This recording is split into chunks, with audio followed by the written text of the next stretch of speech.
for 3 hours. But then when I get by myself, my own thoughts work against me.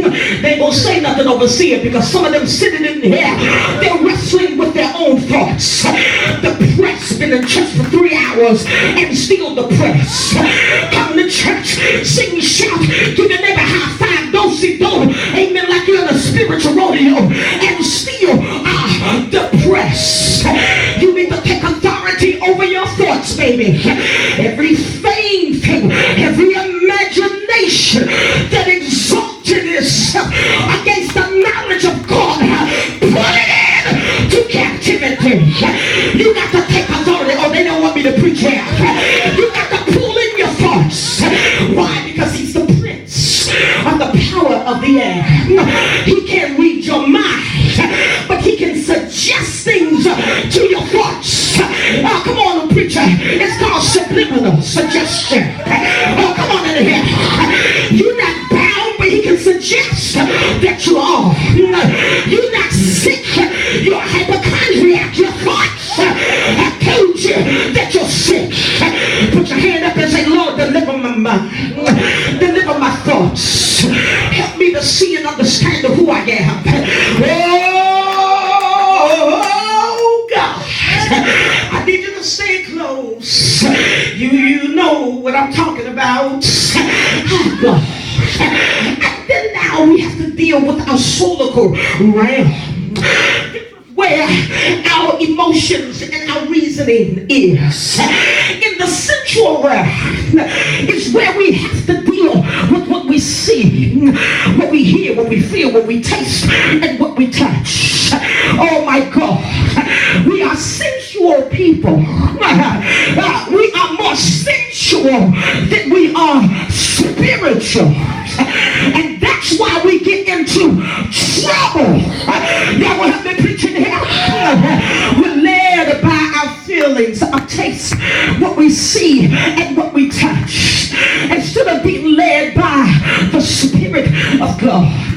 Did not the Bible say, Paul said, those that walk in the Spirit, walk by the Spirit, they are led by the Spirit, they're the sons of God.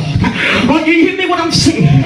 But if we walk according to our flesh, we'll reap into our flesh. But if we walk into our spirit, then our flesh comes subject to our spirit. I hope this ain't too deep for somebody. We got to mortify, control, put into subjection, subdue the deeds of the flesh. Because if we don't, our flesh will dictate to us how we should live. And if our flesh dictates to us how we should live, we'll miss our destiny. Look at your neighbor and say, neighbor, don't miss it in this season. Whatever you do, don't miss it in this season. Whatever you say, don't let your mouth talk you out of what God wants to do for you in this season. We got to deal with the reality that the enemy is against you. He is the grand master terrorist. He is trying to grossly intimidate you because the devil has put into the realm of the spirit what your outcome would be. But the devil knows that you're not spiritual. And if you ever stay in your flesh, you'll never understand your potential in God. I don't know about you, but those days of intimidation are over. Yes. So God says, Robin, look at the word now. The Bible says to everything, the preacher in the Ecclesiastes, he said to everything there is a time, season, and purpose. More specifically, Solomon said to everything there is a season and a time to every purpose. Y'all gonna hear me what I'm saying? He says to everything there is, let me say it again because some of y'all looking at me like Alice in Wonderland. Well, I wonder what is the preacher talking about? He says to everything there is a season. There's the word time. Put the high back in the mic, son. Don't play with me. I have very sensitive ears. To everything there is a season. Touch your neighbor, put some more volume back in it, son. I have enough money. If I blow the speaker, I promise you I can pay for it. To everything there is a season. Touch your neighbor, say said season. Season gives reference to time. Everybody say time, time, time.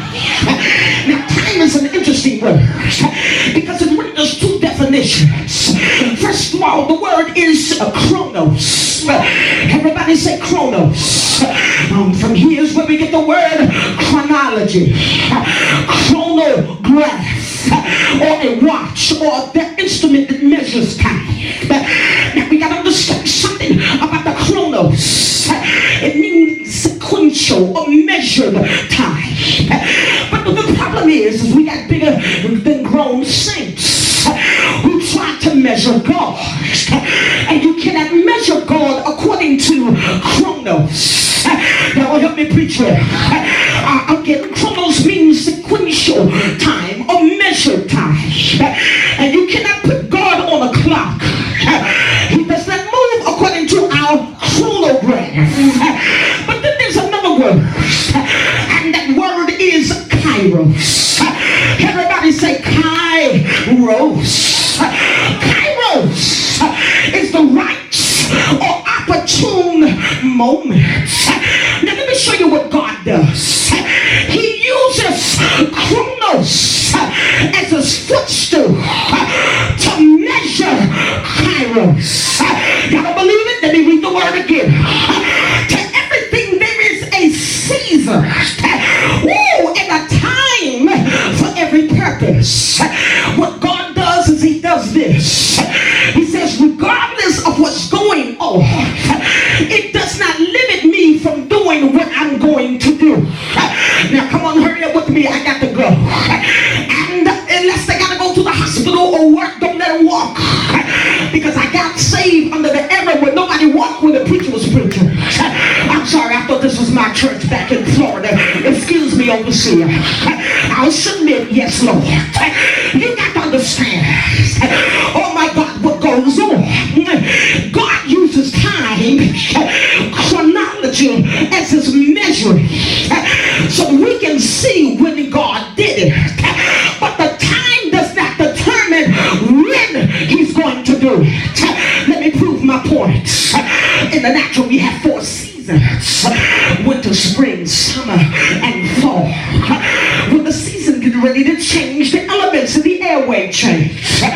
When it goes from summer to cold, where I'm from, DC, the leaves start changing. It gets cooler at night. When I was growing up, they called it Indian summer. Y'all don't know nothing about that. Yes. And what happens is many people started to dress real funny. They would take off their winter clothes and put on shorts when they should have been taking off their shorts at night, lest they would catch a cold because there was coolness in the air. Oh God, help me to preach here tonight. And so what God says is, in the natural, we try to use natural measuring to measure the spiritual, but you cannot measure God using natural means. Why are they looking at me deep like that? Yes. So what God says is this. He says winter, spring, summer, and fall. I use that to determine how to measure the natural changing of the scenes or the elements of the seasons. But I am God. In the midst of winter, I can bring a kairos moment. That will help me preach here. Oh, preach right there. Preach up in here. I can interrupt the normal flow you've been going through. You've been having hard times. Everything has been going wrong. Your season is about to be interrupted by a kairos moment. God, I may not deserve, according to your standards, a real visitation from God, because you are trying to judge me according to what you see. But you ain't God. Tell your neighbor, say, neighbor, I'm so glad you ain't God, baby. So what God